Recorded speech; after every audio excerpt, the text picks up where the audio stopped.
नमस्कार दोस्तों, आप सभी का स्वागत है हमारे YouTube चैनल श्री भक्ति पर। दोस्तों, आज हम इस वीडियो में बात करने वाले हैं सिर्फ हिंदू धर्म में ही क्यों होता है दाह संस्कार। गरुड़ पुराण के अनुसार मृत्यु ये शब्द है, सुनते ही मन में भय, दुख और रहस्य जाग उठते हैं। परंतु हिंदू धर्म में मृत्यु को अंत नहीं बल्कि एक परिवर्तन, एक नवारंभ कहा गया है। आज हम एक अत्यंत गूढ़ प्रश्न का उत्तर खोजेंगे। आखिर केवल हिंदू धर्म में ही दाह संस्कार क्यों होता है?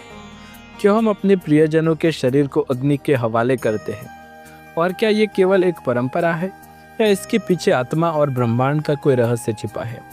गरुड़ पुराण, जो मृत्यु के बाद की यात्रा को सबसे विस्तार से बताने वाला शास्त्र है, हम इसका रहस्य समझाते हैं। तो आइए आत्मा की उस अदृश्य यात्रा में चलते हैं जहाँ जीवन समाप्त नहीं होता बल्कि मोक्ष का मार्ग आरंभ होता है। जीवन और मृत्यु का शाश्वत रहस्य। गरुड़ पुराण में भगवान विष्णु ने गरुड़ को समझाया, हे गरुड़, मृत्यु केवल शरीर का अंत नहीं, आत्मा का नहीं। आत्मा शाश्वत है, न जन्म से उत्पन्न होती है न मृत्यु से समाप्त होती है। जैसे कोई व्यक्ति पुराने वस्त्र को त्याग कर एक नए वस्त्र धारण करता है, वैसे ही आत्मा पुराने शरीर को त्याग कर नया शरीर प्राप्त करती है। आइए जानें। नैन छिदन्ति शस्त्राणि नैन दहन्ति पावकम, भगवद गीता। अर्थ, आत्मा को न शस्त्र काट सकते हैं न अग्नि जला सकती है, परंतु ये अग्नि शरीर को जलाकर आत्मा को मुक्त करती है, क्योंकि आत्मा के मोह का केंद्र ये शरीर होता है। यही कारण है कि गरुड़ पुराण में कहा गया है, जब तक शरीर नहीं मिटता आत्मा उस देह के मोह से मुक्त नहीं होती। पृष्ठभूमि में और यही कारण है कि हिंदू धर्म में मृत्यु के बाद को दाह संस्कार आत्मा की मुक्ति का द्वार कहा गया है। दाह संस्कार का दार्शनिक और धार्मिक अर्थ क्या है? दाह शब्द के दह धातु से बना है, जिसका अर्थ है जलाना, परंतु इसका गहरा अर्थ है शुद्ध करना। हिंदू धर्म में अग्नि को साक्षी देवता कहा गया है।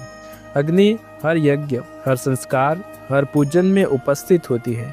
यह सब कुछ देखती है, सब कुछ शुद्ध करती है। जब मनुष्य का शरीर पंच तत्वों पृथ्वी, जल, अग्नि, वायु और आकाश से बना है, तब मृत्यु के बाद उस शरीर को उन्हीं तत्वों में लौटाना धर्म है। दाह संस्कार का अर्थ है शरीर का पंच तत्व में विलय। पृथ्व्या जायते देह।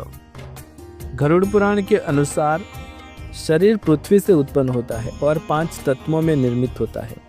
जब अग्नि से देह जलती है तो पृथ्वी, जल, अग्नि, वायु और आकाश, इन 5 में वह पूर्ण समा जाती है। यही असली विलय है, जिसे मोक्ष की पहली सीढ़ी कहा गया है।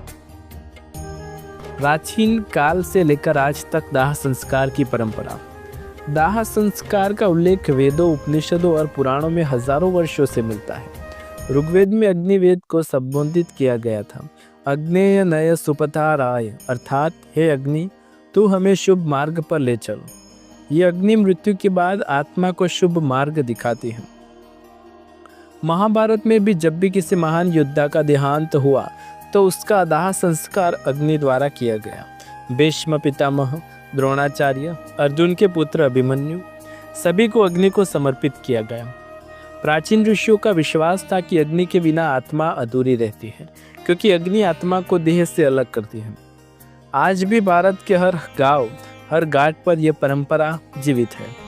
जहां गंगा तट पर या किसी पवित्र नदी के किनारे अंतिम संस्कार किया जाता है ताकि आत्मा को पवित्रता प्राप्त हो। दाह संस्कार के बिना गंगा स्नान से भी मुक्ति प्राप्त नहीं होती।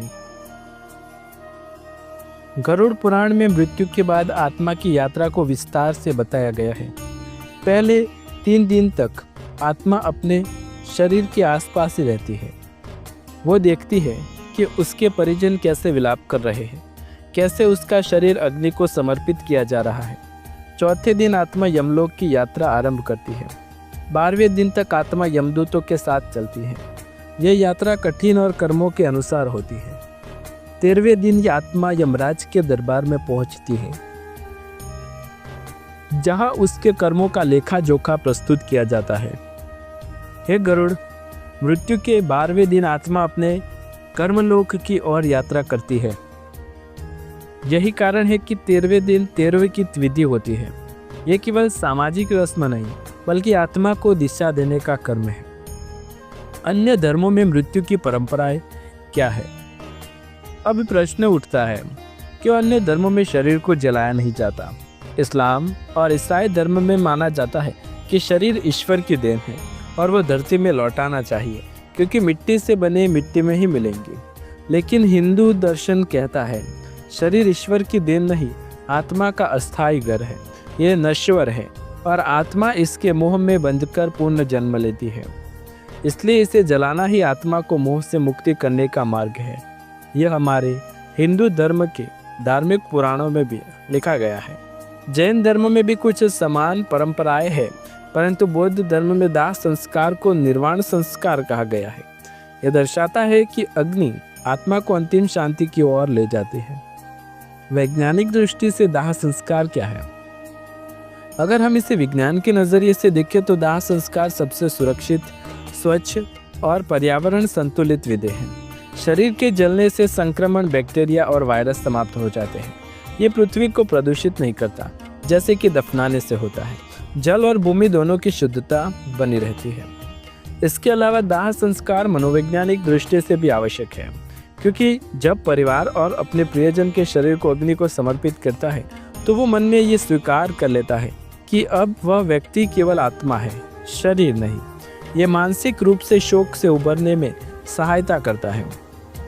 दाह संस्कार की प्रक्रिया कदम दर कदम गरुड़ पुराण में बताया गया है कि जब व्यक्ति का निधन हो तो सबसे पहले उसके शरीर को स्नान कराया जाता है। फिर उसके मुख में तुलसी दल, गंगा जल और सोने या तांबे का सिक्का रखा जाता है। ये पवित्रता का एक प्रतीक है। इसके बाद शरीर को दक्षिण दिशा की ओर ले जाया जाता है, क्योंकि दक्षिण दिशा यमलोक की दिशा है। स्मशान पहुंचने पर अग्निपुत्र या परिवार का सबसे बड़ा पुरुष देता है। इसे मुखाग्नि कहा जाता है। मुखाग्नि देने से आत्मा को संकेत मिलता है कि उसका देह अब समाप्त हो गया है।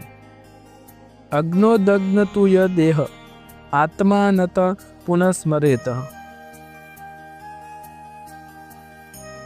जो शरीर अग्नि में दग्ध हो जाता है, आत्मा फिर उसकी ओर नहीं लौटती। इसके बाद अस्थियों को एकत्र कर गंगा या पवित्र नदी में प्रवाहित किया जाता है, ताकि आत्मा को पवित्रता और मोक्ष दोनों प्राप्त हो सके। आत्मा की अंतिम मुक्ति। गरुड़ पुराण कहता है, जो व्यक्ति धर्मपूर्वक जीवन जीता है, सत्य बोलता है। गरुड़ पुराण कहता है, जो व्यक्ति धर्मपूर्वक जीवन जीता है, सत्य बोलता है और मृत्यु के बाद उसका दाह संस्कार विधि पूर्वक होता है, वो आत्मा पूर्ण जन्म के चक्र से मुक्त होकर विष्णु लोक को प्राप्त करती है। इसलिए हिंदू धर्म में दाह संस्कार केवल देह की अग्नि नहीं, बल्कि आत्मा की मुक्ति का प्रवेश है। याद रखिए, मृत्यु अंत नहीं, यह केवल एक दरवाजा है जो हमें अगले जन्म या मोक्ष की ओर ले जाता है, और वो दरवाजा खुलता है अग्नि के स्पर्श से। अंतिम संदेश।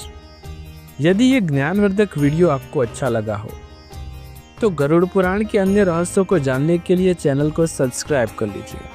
अगली कड़ी में हम बात करेंगे आत्मा यमलोक में क्या देखती है और कैसे पहचानती है अपने कर्मों का फल। दोस्तों, मिलते हैं अगले वीडियो में कुछ ऐसी ही नई जानकारी के साथ।